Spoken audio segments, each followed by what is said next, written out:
Salat'a girilirken, o bir kızıkla yerde oynayındı o. Salat dedi, Başkırstan'dan onda şey başlarında 15 yıl evvel gelgenler. Şuna göre uçuraştık da ol barışıyor da bir şey başladı. Mene indi 16 yıl bir geçtiğimiz dedik.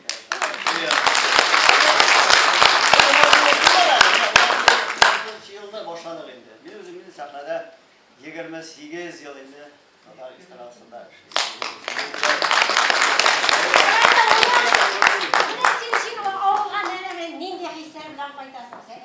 Nindi hissi diyor. Sağlık hisseler. Sağlık kaytamı oldu. Buna salavat degenden biz bittiğinde benim 28 yıl işlegeç, Reseyli inge burada ortalığı inlegen kişi.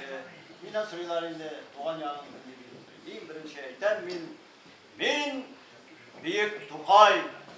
Doğan türekten diye Tukay'la yap taşı diye. Ana ikincisi Sayıklar sayısı yürüye, ayıboy general. Benim oğuldaşım Ali Sayfiullin dibeydi.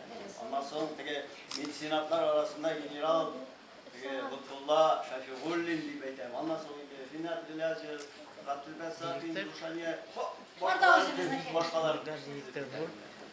Bunlar şu şiddetlerde yürüyende bir kuram halkın içi yaşayanın. Elbette bizim Tataristanımızda elbette yaşaylar, Yakupka, yaxşırak yaşaylar. Ama buna örnek alatırgan eyvirler var elbette şiddeler. İlerinde ismi kimler mi? Resim mi? Resim. Tamam ya, bir de olukşu bitti ya. Elfiyatı aldığı yetişti. Bugün kimler çok lavan hatırlamıyor. Bugün konuşulaydı. Bugün kimler ne? Ne Tatarını, siz Tatar var mı? Ne Tatarını millet edip neyse saplar falan. Bizim mi? Ben teli saklıyor. Nasıl? Jırınını saklıyor. Anasının imanı, dini saklıyor. Hem bütün şeysi oğullar saklıyor. Eğer de Tatar oğullar olmasa dostlar, ben halkımız teşekkür ediyorum. Çünkü